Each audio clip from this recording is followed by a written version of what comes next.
Bonjour à tous et bienvenue dans ce dernier fil d'actu de la saison. Un épisode qui va nous permettre de dresser le bilan de l'année, de faire le point sur la situation de la France et des Français et de parler un peu du rôle qui sera le nôtre à partir de la rentrée prochaine.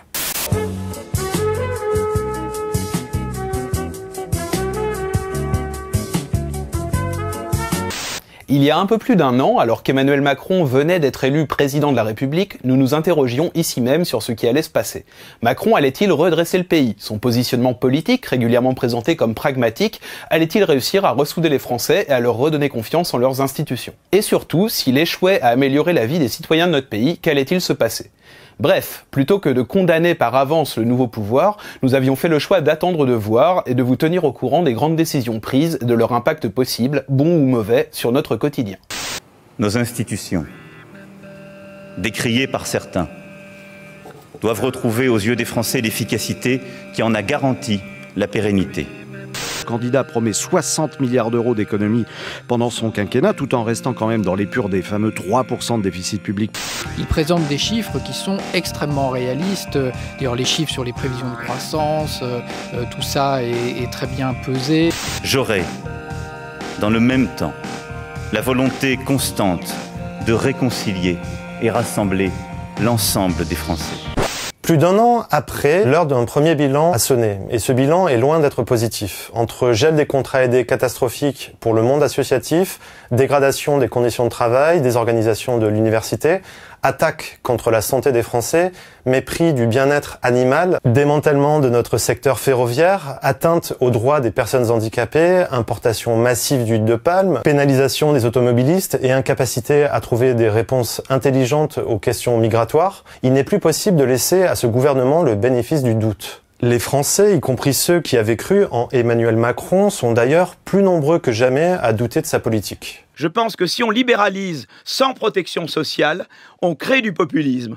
Si on libéralise, mais qu'en même temps, on a un très fort système de protection sociale, eh bien, à ce moment-là, c'est bon. C'est pour ça que je me suis inquiété récemment de déclarations de certains ministres qui passent de baisser les prestations sociales.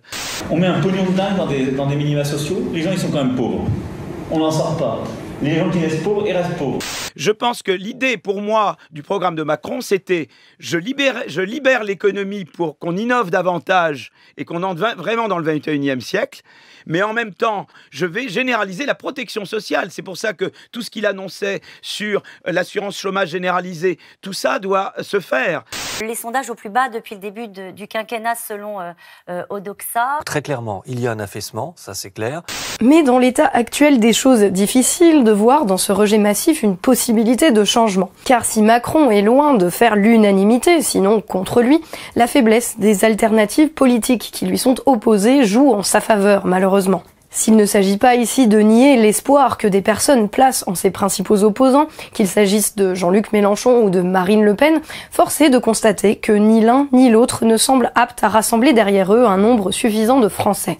Les premiers sondages autour des élections européennes de 2019 semblent confirmer la prédominance de La République En Marche, un vote majoritaire par défaut, faute de perspectives de changement crédibles et désirables pour une majorité de Français. Les perspectives de changement dans notre pays sont-elles bloquées? Sommes-nous condamnés à subir une politique toxique du fait d'un éparpillement des contestations? Faut-il se dire que rien ne changera au niveau des institutions et qu'il faudrait se focaliser sur ce que nous pourrions faire à une échelle individuelle? Bonjour, aujourd'hui on va apprendre à planter des poireaux. Donc, arme à feu, on commence tout de suite avec donc la sécurité. La situation nous impose une réflexion sur notre rôle en tant que média. Quand nous nous sommes lancés sur les réseaux sociaux il y a 3 ans, nous étions parmi les premiers à utiliser la vidéo pour contester la vision du monde présente dans les médias traditionnels. L'information est officielle et incontestable puisqu'elle sort de la bouche même du président de la République. Oui, ça va mieux. Eh bien oui, ça va mieux. Ça va mieux, il y a plus de croissance, il y a moins de déficit, il y a moins d'impôts, il y a plus...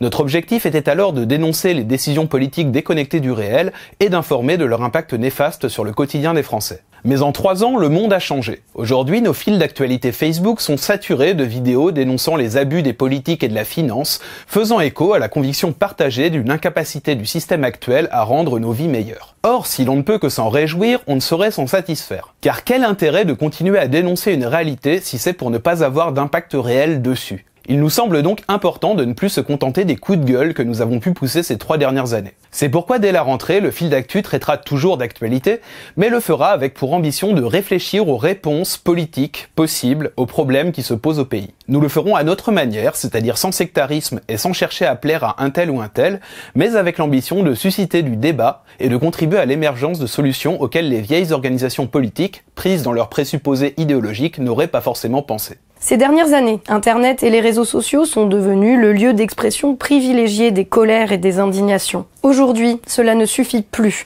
Internet doit devenir un lieu de réflexion pour répondre aux grands défis du monde actuel. Avec votre soutien, c'est donc à cela que nous allons très vite nous atteler pour espérer sortir un jour de la situation de merde, osons le dire, que les politiques nous ont léguée. Merci de nous avoir écoutés. N'hésitez pas à partager cette vidéo autour de vous et à nous faire part de vos réflexions sur ce dont nous venons de vous parler. N'hésitez pas non plus à soutenir notre travail sur notre page Tipeee, car si nous pouvons faire ce travail aujourd'hui, c'est uniquement grâce à vous. Passez un bel été, profitez-en pour prendre soin de vous et on se retrouve dans quelques semaines pour une nouvelle saison du Fil d'actu, l'émission qui donne du sens à l'information.